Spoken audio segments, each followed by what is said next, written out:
बात नहीं आते। तो ये बात तो है कि गिरावट आपको स्क्रीन पर आती हुई दिख रही है और शायद और भी ये गहराए।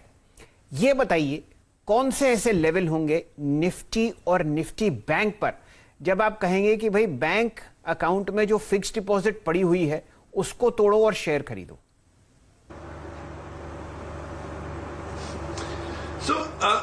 शैल स्पेसिफिकली अगर आप देखें तो जो बैंक निफ्टी के कॉन्स्टिट्यूएंट्स है उसमें मुझे लगता है जैसे एसबीआई आज आपको 330 के लेवल पे मिल रहा है और ये वही एरिया है, वही गैप है जो रिजल्ट के दिन लास्ट टाइम उन्होंने जो गैप क्रिएट हुआ था कि सीधा आपने 400 की तरफ एक बहुत बड़ी उछाल वो देखा। अब इस टाइप के जो जोन्स हैं उसमें जब कंपनीज आपको मिल रही हैं और एसबीआई का फ्यूचर अगर आपको अगले 3-4 साल के लिए कोई डाउट नहीं लग रहा है तो मेरे हिसाब से इसको 300-330 के बीच में अगर आपको मिल रहा है तो डेफिनेटली ऐड करना शुरू करना पड़ेगा। सेम गोज फॉर एक कोई आईसीआईसीआई बैंक देख लीजिए, इतने सारे अच्छे बिजनेसेस उनके पास हैं, इंश्योरेंस है, एसेट मैनेजमेंट है, कार्ड्स का बिजनेस है, हर चीज की कहीं ना कहीं वैल्यू है क्रिएट हो रही है।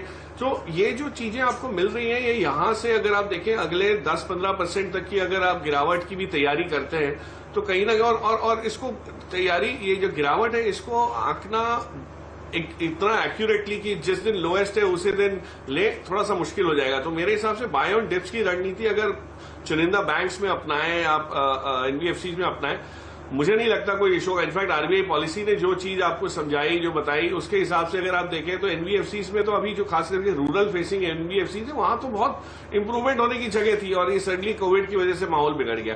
तो माहौल क्या हुआ है, 3 महीने डेफर हो गया। जो अच्छाई आनी थी, जो इंप्रूवमेंट आना था वो 1 क्वार्टर आगे चल चुका है। But I would still go ahead and buy Cholamandalam, MNM financial, इस टाइप की कंपनीज जो हैं बहुत अच्छी हैं, लेने लायक बनती हैं।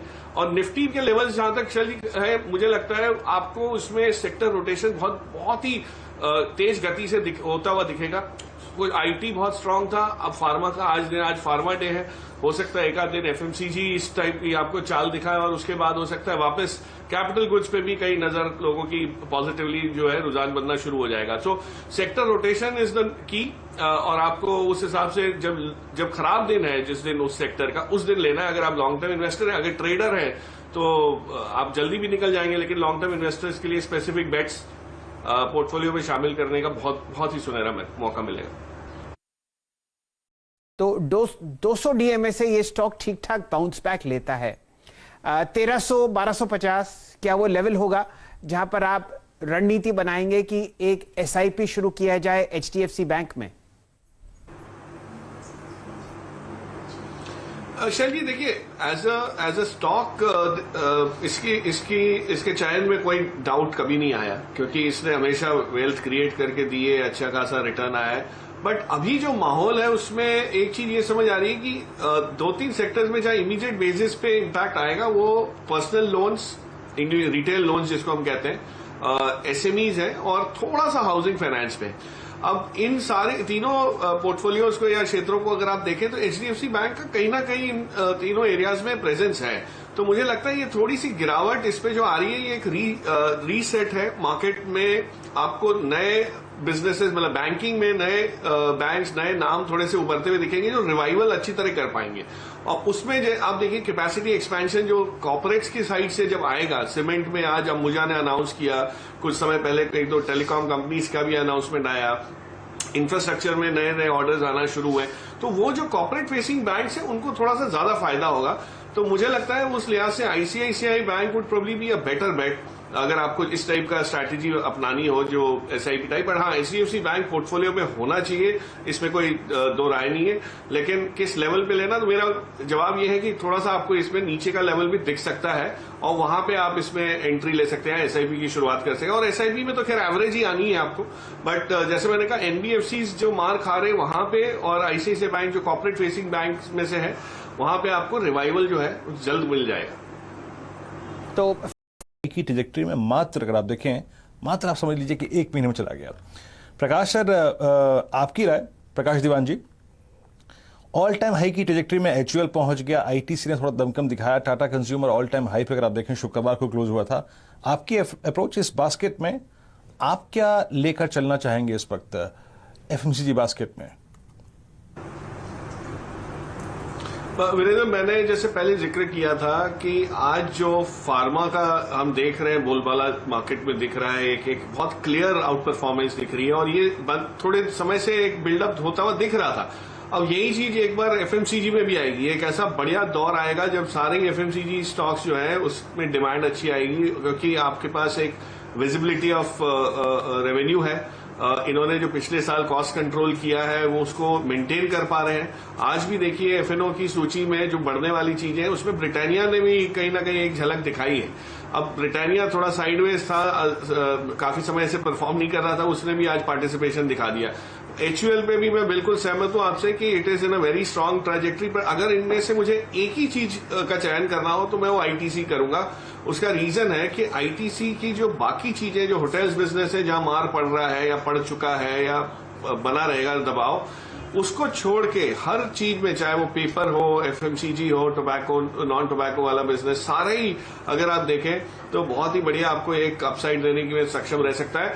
और अगर लॉकडाउन का आभास लोगों को या डर होता है तो उसमें जो रीस्टॉकिंग होती है, पैंट्री रीस्टॉकिंग जिसको हम कहते हैं, कि लोग थोड़ा सा प्रिकॉशनरी बेसिस पे आटा, दाल, चावल, तेल ये सब लेना शुरू कर देते हैं, तो ये चीजों में इसमें आपको वापस एक रेवेन्यू ग्रोथ जो है वो कायम होती हुई दिखेगी। और ऐसे भी स्टेपल चीजें, ऐसा तो है नहीं कि इनकी चीजें महंगी होने की वजह से आदमी तभी खरीदता है जब बहुत अच्छे कमाई की अपेक्षा हो। ये तो आपको रोजमर्रा की जिंदगी में चाहिए ऐसी वाली चीजें। और मेन चीज है कि बैलेंस शीट जिसके पास मजबूत है वो इस टाइप के दौर को अच्छी तरह से पार करने में भी हमने देखा है पिछले साल सक्षम रहे हैं, चाहे कोई भी एफएमसीजी प्लेज हो।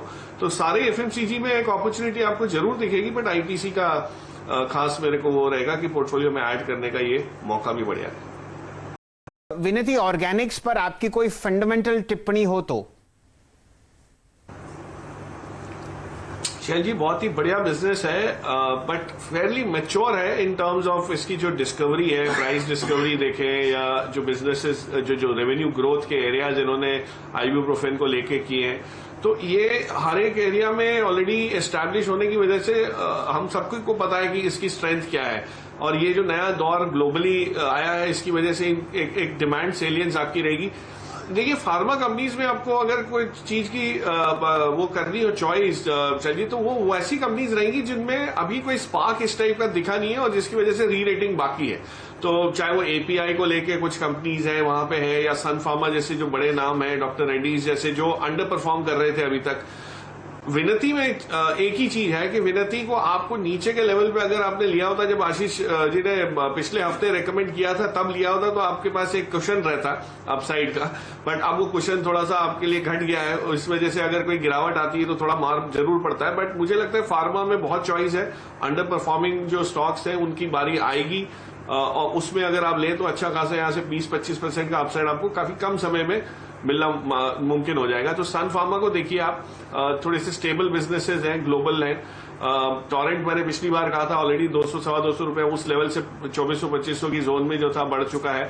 सो इस टाइप की कंपनीज में आपको जिसको कहते हैं हम लोग अंग्रेजी में डेल्टा क्रिएशन जो है वो ज्यादा होगा from what it is and what it can give.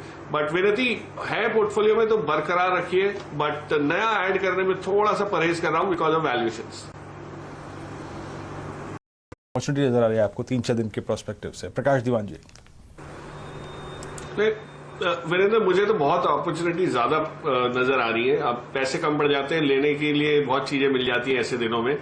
और जो संजीव कह रहे थे मैं उससे सहमत हूं कि जैसे ही थोड़ा इंप्रूवमेंट या कोई सोल्यूशन इवन ग्लोबली निकलता है कोविड की लड़ाई में, तो पलड़ा भले फेवरेबल होने में समय लगे, लेकिन वो उम्मीद की वजह से ही आपको अच्छी खासी शॉर्ट कवरिंग और रुख बदलते हुए समय नहीं लगेगा। एक स्टॉक जो मुझे बहुत पसंद है और जिसमें थोड़ी सी नेगेटिव न्यूज फ्लो की वजह से आज गिरावट आई है, वो है टाटा पावर। जो इन्होंने पेट्रोनास के साथ एक 15,000 करोड़ की डील करने की बातचीत चल रही थी, वो उसमें थोड़ा सा वो हुआ है, डिस्कशन में खंडन हुआ है कि भाई अब नहीं होगी ये चीज, ये डील के लिए हम लोग आगे नहीं बढ़ेंगे। लेकिन ये जो एसेट टाटा पावर के जो रीट्स के अंडर निकाल के इसमें से कार्व आउट करने की बात हो रही थी, वो अपने डेट को कम करने की चेष्टा कर रहे हैं। उन्होंने जिस हिसाब से प्लान किया वो शायद हो सकता है कोई और रूप में आपको झलकती हुई दिखे, पेट्रोनास नहीं किसी और के साथ हो जाए।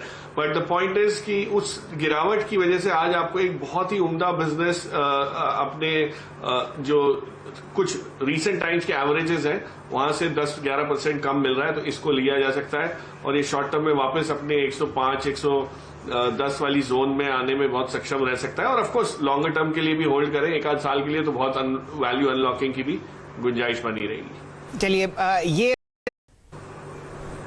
चलिए, आई एम हैप्पी आपने ये सवाल पूछा, क्योंकि फार्मा में जिस टाइप की आज शुरुआत में स्ट्रेंथ थी और जो सेलिंग आई है वो यही चीज दिखा रही है कि लोगों को अभी भी अनसर्टेनिटी का बोझ बहुत ज्यादा है और वो कोई भी चीज कैरी फॉरवर्ड नहीं करना चाहते। लेकिन as a medium term investor, यानी आप महीने 2-3 महीने के नजरिए से भी अगर देखें, स्पुतनिक का जो वैक्सीन का बोलबाला होगा, जो प्रोडक्शन होगा, वो आप देखिएगा दैट विल सॉल्व एवरीथिंग। जो हमारी शॉर्टेजेस है, ये सब इश्यूज, उसमें आपको डॉक्टर रेड्डीज में एक बहुत ही बढ़िया मूव दिखेगा। उसकी वजह से ट्रिगर स्टार्ट वहां से होगा और ऑफकोर्स आगे चल के उनके कई बड़े ब्लॉकबस्टर ड्रग्स के लॉन्चेस भी पेंडिंग है यूएस में, वो भी आ जाएंगे।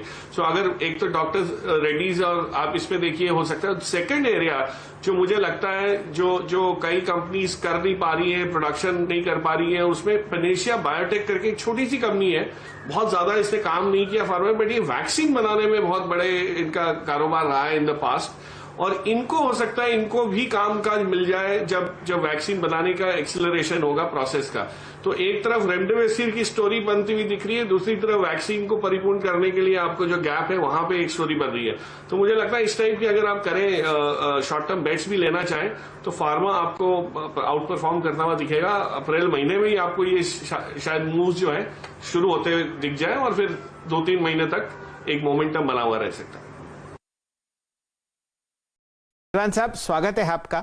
और सबसे पहले आपके लिए ये शानदार तालियों की गड़गड़ाहट वो इसलिए क्योंकि कल आपने बहुत ही बढ़िया एक लॉन्ग कॉल दी थी पैनेशिया बायोटेक पर।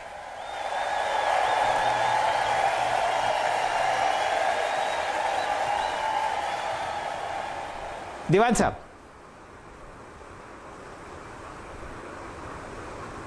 Yes Shail ji, thank you so much. But देखिए, सिंपल ये चीज है, कभी कभी जिसको हम कहते हैं एक कोइंसिडेंस की बात हो जाती है। कल हम बात कर रहे थे फार्मा स्टॉक्स की और मैंने यही जिक्र किया था कि मेरा अनुमान है कि एक और वैक्सीन की आपको सख्त जरूरत है देश में, और वो कभी भी उसका ऐलान आ सकता है। स्पुतनिक के लिए ज्यादा वो प्रभाव था हम लोग का कि इस पे पड़ सकता है, और वही हुआ। तो ये शेयर कोइंसिडेंस है। और पैनेशिया बायोटेक क्योंकि एक वैक्सीन बनाने में सक्षम कंपनी है, कैपेसिटीज उनके पास है, कहीं ना कहीं जब रैंप अप होगा तो उनको होगा। बट मैंने डॉक्टर रेड्डीज का भी जिक्र इस लिहाज से किया था कि वहां भी बहुत अच्छे आपको हेडविंड्स पॉजिटिव, वो मतलब आगे चल के रुझान पॉजिटिव बनता हुआ दिखेगा। एक तो स्पुतनिक को लेकर, और दूसरा जो यूएस में इनके लॉन्चेस है, मैंने ये भी मैं दोहरा रहा हूं आपको, कभी ना कभी वो न्यूज अनाउंसमेंट जब आएंगे तो इसमें बहुत बढ़िया एक आपको रौनक चमक दिखनी शुरू हो जाएगी। जो लॉन्चेस डेफर हुए थे, डिले हो गए थे, उनका कार्यक्रम आगे जब बढ़ेगा तो डॉक्टर रेड्डीज में एक और लगाम लगने की पूरी उम्मीद है। बट यस, तब तक के लिए इसमें बने रहे। ये एक शॉर्ट टर्म ट्रेडिंग बेट की तरह भी इसको लिया जा सकता है और लॉन्ग टर्म में भी अपने पोर्टफोलियो में रख सकते हैं। तो थैंक यू सो मच। जी जी, तो दीवान शेयर कीजिए आज के लिए।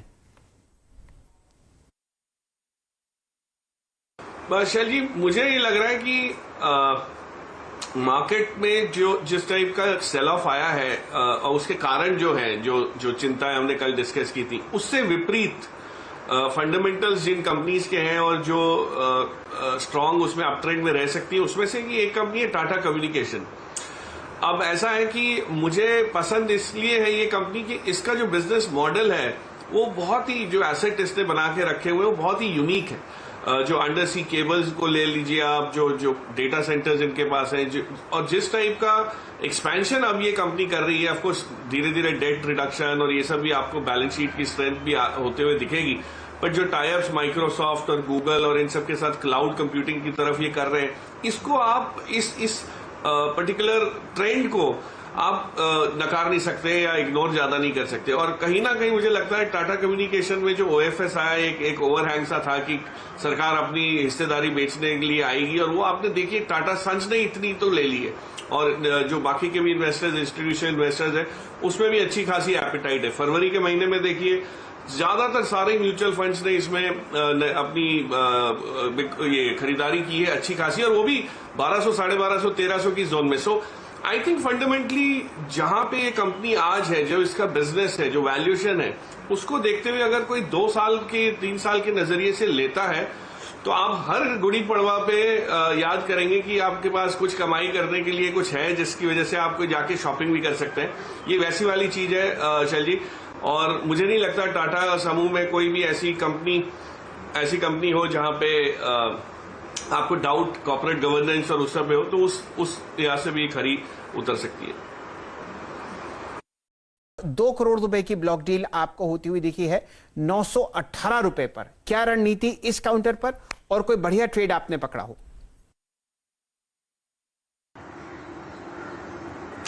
चलिए देखिए, जो वैक्सीन के रोल आउट को लेके अब जो उत्साह हो रहा है, दिख रहा है बनता हुआ स्क्रीन पे, उसमें ये सारे फार्मा प्लेयर्स में आपको पॉजिटिव रुझान तो दिखेगा। बट एक चीज मैं वापस कॉशन करना चाहूंगा व्यूअर्स को कि वैक्सीन के स्पुतनिक के बनाने से मार्जिन प्रोफाइल कैसे चेंज होगी, उस पर अभी भी क्लैरिटी इसलिए नहीं है कि सरकार कितने पैसे इनको देने रेडी है, वो होगा। बट अगर आपको आज की स्क्रीन देख के कोई चीज में और पहल करनी हो या पोजीशन बनानी हो, तो मुझे लगता है सिप्ला में जिस टाइप का मूव है और कंसोलिडेशन हुआ है, ये आपको एक बहुत नए ऑर्बिट में जाते हुए दिखेगा, क्योंकि यहाँ पे रेमडेसिविर के अलावा भी जो इनके रेस्पिरेटरी पोर्टफोलियो में जो इनकी महारत है, उसको एक्सपर्टीज को डेवलप करके ये आगे बहुत बढ़िया काम कर सकते हैं। और आई थिंक बड़े फार्मा कंपनीज में सबसे रीजनेबल वैल्यूएशंस पे भी आज आपको मिल रहा है। तो आई वुड रेकमेंड कि सिप्ला पे ध्यान दीजिए rather than strides and other names जो आज चल रहे हैं।